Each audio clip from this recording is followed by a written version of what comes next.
আর অপর ব্যক্তি যাকে দেখেও আল্লাহ সুবহানাহু ওয়া তাআলা হাসেন, তিনি হলেন ওই ব্যক্তি যিনি আল্লাহর রাহে জিহাদ করতে গিয়েছেন এবং জান্নাতের আশায় জাহান্নামের ভয়ে তিনি নিজের জীবনকে বিলীন করে দিয়েছেন, নিজের জীবনকে অকাতরে আল্লাহর রাহে তিনি পেশ করেছেন নজরানা হিসাবে।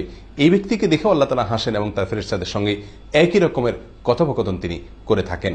সম্মানিত ভাই বন্ধুগণ, শীতের মৌসুমে প্রতিটি রাতে আমরা চাইলে আমাদের মালিককে হাসাতে পারি।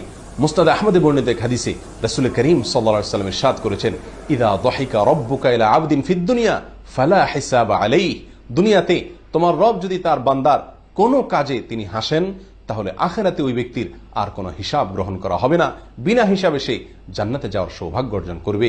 যে সমস্ত লোকেরা নিজের আমল দ্বারায় দুনিয়াতে তার রবকে হাসাতে পেরেছেন এবং তার বিনিময়ে আখিরাতে বিনা হিসাবে জান্নাতে যাওয়ার সৌভাগ্য তারা অর্জন করবেন, আল্লাহ তাআলা সেই সকল সৌভাগ্যবান মানুষের কাতারে আমাদের সকলকে শামিল হওয়ার তৌফিক দান করুন।